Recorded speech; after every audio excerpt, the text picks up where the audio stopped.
नमस्कार दोस्तों, स्वागत है आपका मेरे चैनल पर। मैं हूं अजय गर्ग और आज फिर से हाजिर हूं एक बहुत ही अच्छी भर्ती प्रक्रिया के विज्ञापन के साथ में। लंबे टाइम से एसआई भर्ती की बात हो रही थी। एसआई की जो उप निरीक्षक सब इंस्पेक्टर की भर्ती आ चुकी है।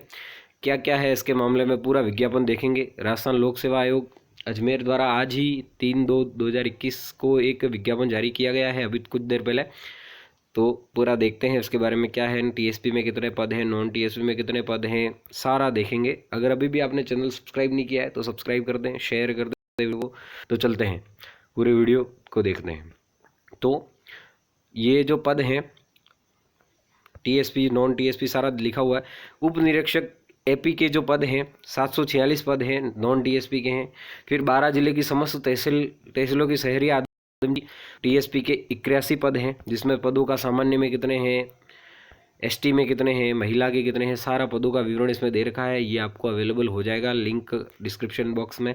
फिर आईबी के जो इंटेलिजेंस ब्यूरो होती है उसके लिए एसआई में उसके लिए 64 पद हैं। नॉन टीएसपी में 63 पद हैं, टीएसपी में 1 पद है। फिर प्लाटून कमांडर आरएसी उसके लिए 38 पद हैं, नॉन टीएसपी में 38 पद हैं।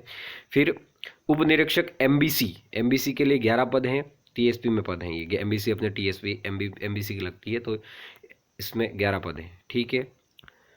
फिर इसमें नोट लिखा हुआ, विशेष नोट, केवल टीएसपी क्षेत्र के निवासित अभ्यर्थी टीएसपी क्षेत्र गैर टीएसपी क्षेत्र के संबंध में अपनी प्राथमिकता क्रम आवश्यक रूप से अंकित करें। यानी कि जो टीएसपी है तो टीएसपी का अब इसमें क्रम मांगेंगे आपसे, क्या क्या चाहिए उसमें।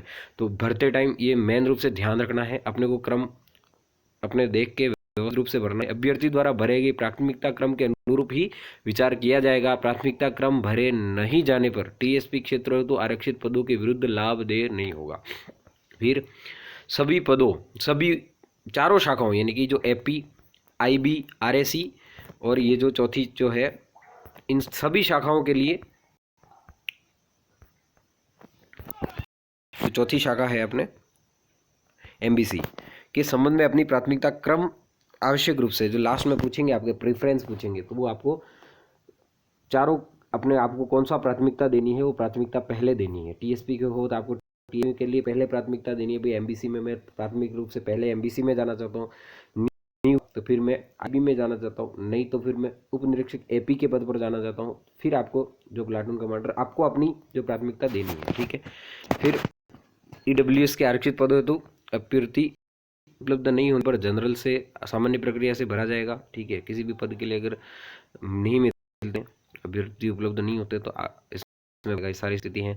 इसमें मेन योग्यताएं क्या है, आपको कौन कौन पात्र हैं, तो अनिवार्य शैक्षणिक योग्यता है, must hold a degree of any of the universities. का मतलब आप अगर आपको ग्रेजुएशन चाहिए, इसमें ग्रेजुएशन में आप चाहे बीकॉम हो, बीएससी हो, बीए हो, कोई भी हो, लेकिन आपका ग्रेजुएशन पूरा होना चाहिए एक मान्यता प्राप्त यूनिवर्सिटी से, विश्वविद्यालय से। और आपको हिंदी देवनागरी लिपि का ज्ञान होना चाहिए, वो तो है ही है, राजस्थान कल्चर का ज्ञान है। दूसरी बात मेन शैक्षिक अर्हता संबंधी विशेष प्रावधान, उक्त पद की अपेक्षित शैक्षणिक अर्हता के अंतिम वर्ष में, अगर आप लास्ट ईयर में भी हो तो भी आप फॉर्म भर सकते हो, लेकिन इसमें पहले एग्जाम होगा, फिर फिजिकल होगा, फिजिकल के बाद साक्षात्कार इंटरव्यू होगा। इंटरव्यू के पहले आपको आपका जो लास्ट ईयर की डिग्री होनी जरूरी है। साक्षात के पूर्व अभिव्यक्ति का आशय मतलब ये है, साक्षात्कार की प्रक्रिया प्रारंभ होने की पहले से ही आपके पास डिग्री होनी चाहिए। रनिंग पे बैंड यानी कि पे मैट्रिक्स लेवल L11 होगा, ग्रेड पे 400, ठीक है। जो भी इसका परीक्षा काल होगी, मासिक वेतन जो भी फिक्स पे डे होगा, आराम से जो भी सिस्टम पहले चल रहा है। आयु सीमा मेन है, 1/1/2022 को न्यूनतम 20 साल से कम नहीं होना चाहिए और 25 साल से ज़्यादा नहीं होना चाहिए। इसका ये एज का है, 1/1/2022 को 20 साल से कम नहीं होना चाहिए, न्यूनतम 20 साल और अधिकतम 25 साल। उसके बाद भी आपको छूट है, जिसमें ST SC और अति पिछड़ा वर्ग को 5 वर्ष की छूट है, EWS में 5 वर्ष की छूट है, और इसमें अनुसूचित जाति, जनजाति और पिछड़ा वर्ग, अति पिछड़ा वर्ग की महिलाओं को 10 वर्ष की छूट है, ठीक है। फिर बुध वर्ष जो सिस्टम है आप देख के पढ़ सकते हो, आपने काम की चीज़ देखते हैं अपन। फिर चयन प्रक्रिया क्या होगी, अभ्यर्थियों का चयन प्रतियोगी परीक्षा, पहले एग्जाम होगा, फिर शारीरिक दक्षता परीक्षा, फिजिकल होगा आपका, फिर साक्षात्कार होगा। 3 चीज़ें हैं। परीक्षा का स्थान और वहाँ यथा समय सूचित कर दिया जाएगा। परीक्षा योजनाएं, पाठ्यक्रम, परीक्षा वस्तुनिष्ठ यानी कि जो ऑप्शनल वाले प्रश्न होते हैं, ऑप्शन आएंगे उसमें वो वस्तुनिष्ठ प्रश्न होंगे। ऑनलाइन हो ऑफलाइन जैसे भी होगी आपको सूचित की जा रही, सभी प्रश्न वस्तुनिष्ठ प्रकार के होंगे। पाठ्यक्रम जल्द ही वेबसाइट पर जारी कर दिया जाएगा। ठीक है। आवेदन की अवधि क्या है, क्या तिथि है? 9 फरवरी 2021 से शुरू होकर 10 मार्च 2021 तक चलेंगे, बढ़ेंगी डेट। राजस्थान की अपने परंपरा है, भर्ती निकलती है तो फॉर्म डेट बढ़ती है, लेकिन डेट बढ़ने के चक्कर में नहीं रहना है। 9 फरवरी से शुरू हो रहे हैं तो शीघ्र अति शीघ्र जल्दी से जल्दी ही भर देवें, ठीक रहेगा। क्योंकि मैं फॉर्म भरता हूँ, मुझे पता है अंतिम दिनांक को ही दौड़ के आएंगे भाई मुझे फॉर्म भरना, इसलिए उससे पहले ही भर दें। अगर आपको मानसिकता पूरी है ऐसा ही भर्ती की प्रक्रिया की तो ठीक है। ये SSO ID के माध्यम से भरे जाएंगे। ठीक है। परीक्षा शुल्क SSO ID के माध्यम से हो जाएगा। आवेदक को ऑनलाइन आवेदन करने के पश्चात आवेदन पत्र क्रमांक आवश्यक रूप से प्राप्त होगा। यदि आवेदन पत्र क्रमांक अंकित या प्राप्त नहीं हुआ है तो इसका अर्थ है कि आपका आवेदन जमा नहीं हुआ है। आवेदन पत्र के प्रीव्यू को आवेदन सबमिट नहीं माना जाएगा। यानी कि फॉर्म आपके जैसे ही फॉर्म भरने के बाद, चालान वगैरह कटने के बाद, आपको जहाँ अगर आप ई-मित्र से भरवाते हो या स्वयं भरते हो तो एक आवेदन पत्र प्राप्त होगा, उसमें आवेदन पत्र क्रमांक होना बहुत जरूरी है। अगर नहीं हुआ तो इसका मतलब आपका ये फॉर्म सबमिट नहीं हुआ।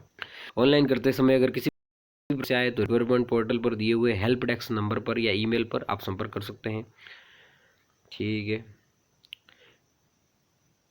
हाँ, अभ्यर्थी ऑनलाइन आवेदन पत्र भरने के पश्चात आवेदन पत्र और परीक्षा शुल्क की रसीद की हार्ड कॉपी प्रिंट आवश्यक रूप से निकाल रहे हैं। फॉर्म के बाद आपने अब देखते हैं शुल्क की क्या स्थिति है। शुल्क शुल्क शुल्क शुल्क कहाँ गया भैया? शुल्क सामान्य एवं आर्थिक रूप से कमजोर वर्ग और अन्य पिछड़ा वर्ग, अति पिछड़ा वर्ग के लिए 350 रुपये है। ठीक है। फिर नॉन क्रिमिलियर OBC MBC के लिए 250 रुपये हैं।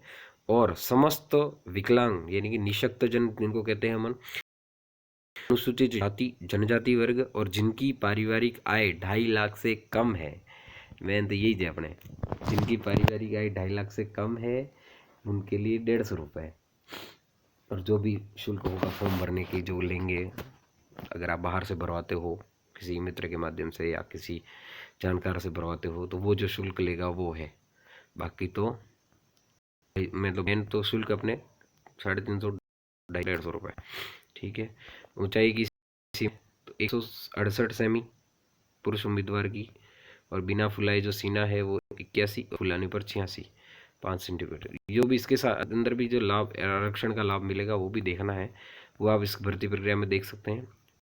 एग्ज़ाम होगा उसका पूरा सिस्टम आ जाएगा, आप सिलेबस आ जाएगा, उसको देखना है। मेन तो ये अब मानसिकता बना दो आप कि मुझे ऐसे नहीं भरना है तो मुझे तैयारी कैसी करनी है, कैसे करनी है, उसकी कर दो और वीडियो शेयर कर दो।